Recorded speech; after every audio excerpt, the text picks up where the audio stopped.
বাংলাদেশ থেকে কিন্তু computer based IELTS ছাড়া এখন আর কোনো পেপার বেসড আইএলটিএস দেওয়া যাচ্ছে না। তো কি কি বিষয়গুলো এবং কি কি মিস্টেকস গুলো সম্পর্কে আমাদের সচেতন থাকতে হবে এই কম্পিউটার বেসড এক্সামে, চলুন জেনে নিই। ফার্স্ট অ্যান্ড ফরমোস্ট, যখন আমরা পেপার বেসড এক্সাম দিয়েছি তখন আমাদেরকে কিন্তু সব অ্যান্সার শেষ করার পরে লিসেনিং টেস্টে আমরা সময় পেতাম 10 মিনিট সবগুলো আনসার আবার চেক করার জন্য।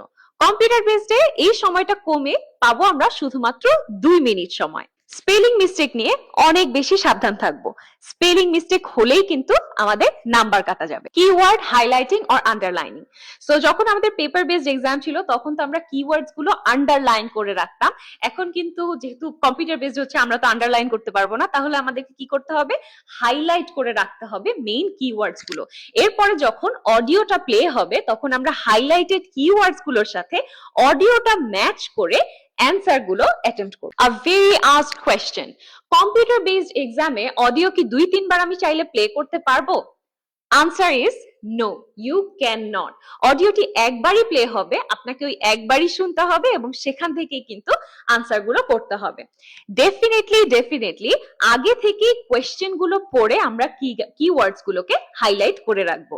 Last but not the least, যদি আমাদের মনে হয়ে থাকে যে আমরা কোনো একটা আনসার ভুল করেছি লিসেনিং টেস্টে, অথবা কোনো একটা আনসার আমরা মিস করে গিয়েছি, ওটার পিছনে আমরা কোনো সময় নষ্ট করব না। এতে করে কিন্তু আমাদের পুরো এক্সামটাই খারাপ হয়ে যাবে। যদি ভিডিওটি ভালো লেগে থাকে এবং মনে হয় যে এটা আপনার উপকার করছে, অবশ্যই আমাকে কমেন্ট করে জানাতে ভুলবেন না, যাতে আমি এই ধরনের আরো কন্টেন্ট বানানোর উৎসাহ পেয়ে থাকি। আরো একটি বিষয় মনে করিয়ে দিই, আমি কিন্তু এখন থেকে প্রতি রবিবার একটি করে ফ্রি ক্লাস নিচ্ছি রাত 8:30টার সময়। আপনারা যদি এই ক্লাসটিতে জয়েন করতে চান তাহলে আমাকে ইনবক্স করে জানাবেন, আমি আপনাদেরকে সব ডিটেলস দিয়ে দিব এবং ক্লাসের লিংকটি শেয়ার করে দিব। Thank you so much, see you in the next video.